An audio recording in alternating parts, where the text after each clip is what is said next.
Welcome to Burlington County Department of Corrections. My name is Warden Artis. I've been the warden here for 6 months. Newly appointed warden by the Board of Chosen Freeholders.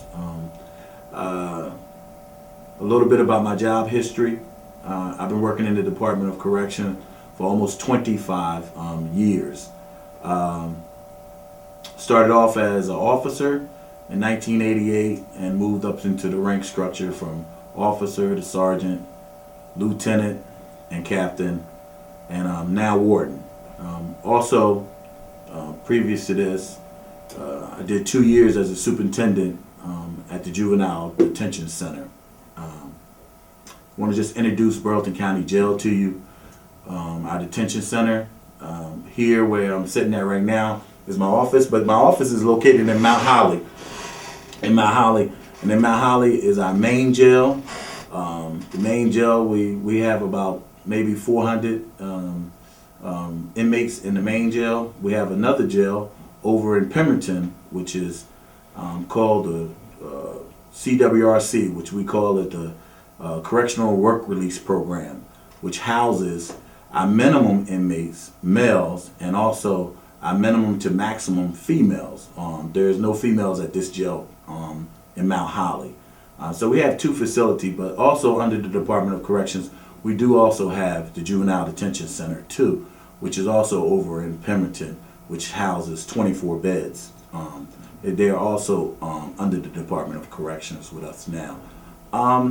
Today, you know, our job here at the Correctional Center is that police departments from the different municipalities here in Burlington County bring inmates in that commit crimes or alleged crimes, and we process them, and some of them stay here until they get bailed out, and then some get sentenced to here.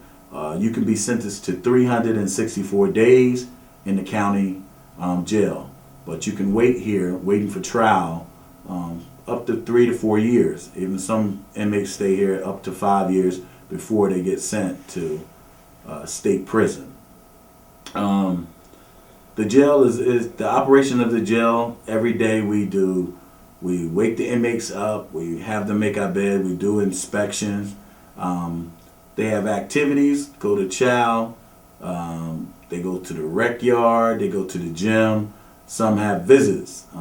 Then there's people that have to go to court, social work, and different things like that. That's what happens in the jail on a daily basis at all our facilities. Burlington County Department of Corrections have approximately 209 officers. That's correctional officers. All went to a police training academy. We also have 31 supervisors. We have 23 sergeants and 9 lieutenants. We also have 3 captains that work for our facility. We have probably a staff of 10 or 12 civilians also that works in our administrative office here at Burlington County. But these officers are trained to work inside the correctional facility, and a real good staff. I have a really good staff at both facilities. We don't have a whole lot of problems at our jail in dealing with the inmates that we have here at the jail in Burlington County. You're going to sit down and you're going to look at our budget, and you're going to have an opportunity to see, can you balance our budget. The budget here at the Department of Correction is approximately $24 million. Out of the $24 million, $18 million is contract for payroll. Out of the $18 million, $15 million is contractual base salary for officers, and approximately $3 million is overtime. The rest of the budget is services. So when you get ready to try to balance our budget, and you have to look at our budget and look at the different services that we have for the inmates, and see a way to cut. Since I've been here, I've tried to cut the overtime because we have a $3 million overtime budget with staff. Overtime is caused by inmates going to the hospital, officers calling out of work, different officers that may get hurt, they go out on leave. So it's kind of tough to monitor the overtime because we do need the officers here to actually run the jail. But as you sit down and look at the budget, every year we sit down and we look at the budget and we see, can we make cuts, whether it be in supplies, the supplies that we have, the different services that come into the jail. One of the biggest part of our budgets is medical. We have inmates have to go to the hospital and different things like that, and that drives up our budget. If someone is really sick and they stay in the hospital at a long time, because we're a facility that house people 24 hours a day. Things are going to happen, so it's hard to just sit down and say, okay, we're going to have a certain budget and this is the budget that we're going to have, because different things happen. Sometimes we have situations where we don't have anyone get sick, don't got to go out to the hospital, so it will reflect at the end of the year on our budget that we didn't have that big of a medical cost. But then there'll be years where someone is sick or someone was really sick and they stay in the hospital for weeks and weeks, and then our budget go up. So it depends on what's going on at the jail, and because we deal with human beings, people living here day in and day out, our budget will go up and it goes down. So it's kind of hard to set a budget. Sometimes we set a budget at 24 million, and then it goes up to 28 million. Sometimes it's below that. So as you sit down to look at the budget, know that Burlington County Jail is not a business, so you can't budget like a business because we're not getting any revenue. These are people that the courts have put here at the jail for the safety of our community, and that's important to understand that when we're talking about jails, that's what we're here for. We're here to keep people that are a danger to our community. So it's a safety issue. And then when the people are here, the different services that we have here for the people that are incarcerated here, we have to have different services for them because they live here. And so it's kind of difficult when you sit and look at the budget, because when you look at our budget, you'll say, wow, it's $24 million, but where do you cut from that? Contractually, 18 million payroll. Do we cut officers? Well, you need officers. Right now, we're allowed to have 224 officers. Right now, we have 209. In a couple weeks, I'll be hiring 8 other officers. So our count will go up. But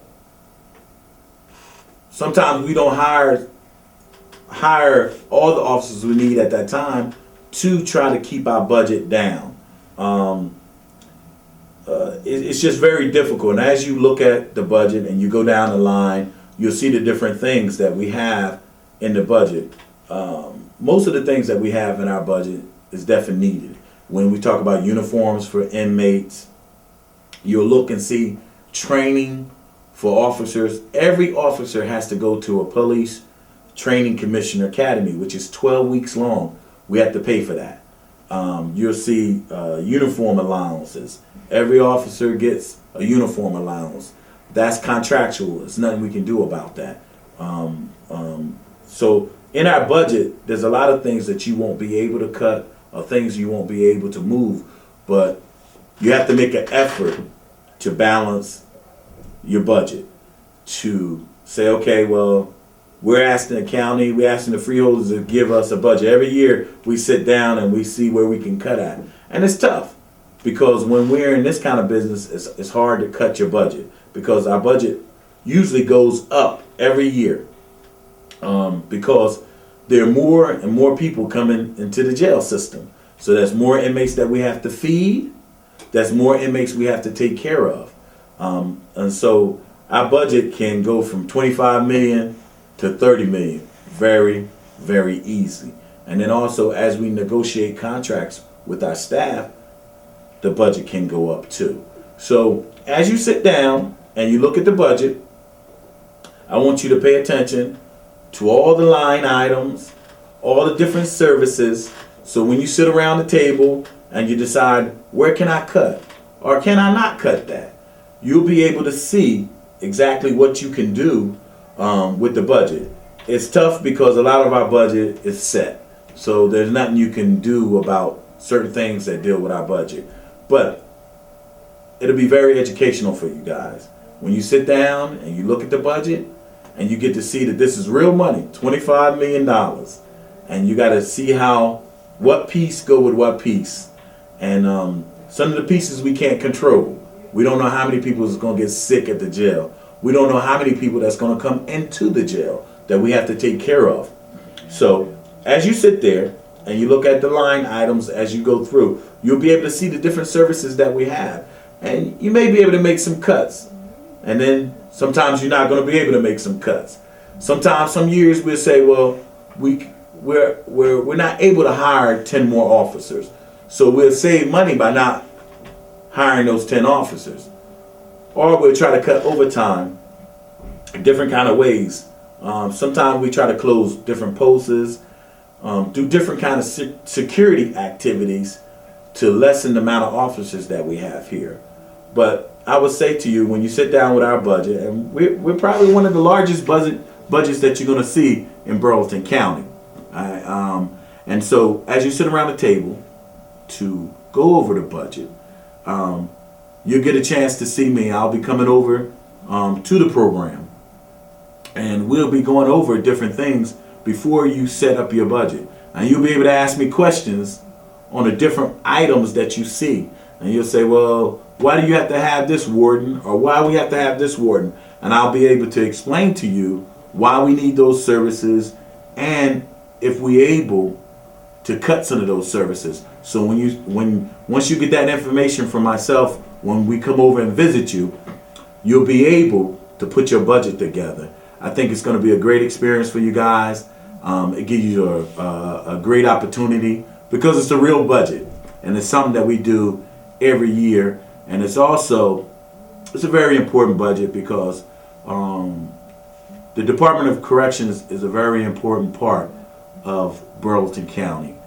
We need the jails, and here at Burleson County, we want to make sure that we keep our community safe. And also, all the inmates that come here, we want to keep them safe too. And we also want to keep our staff safe. So I want to always be able to give our staff what they need to be able to do the job. But I also want to always be able to give the inmates that are incarcerated here what they need to survive. And it's important to understand that. And when you get the chance to meet me and you get to ask me some questions, you will understand some of the things that you see on the budget packet that we sent you. And we'll be able to discuss some things and you'll get a better idea of what our budget is. So I can't wait to come see you guys. So we can talk about our budget and we can work out our budget together. I think it's going to be a great thing. So I'll see you at the budget meeting.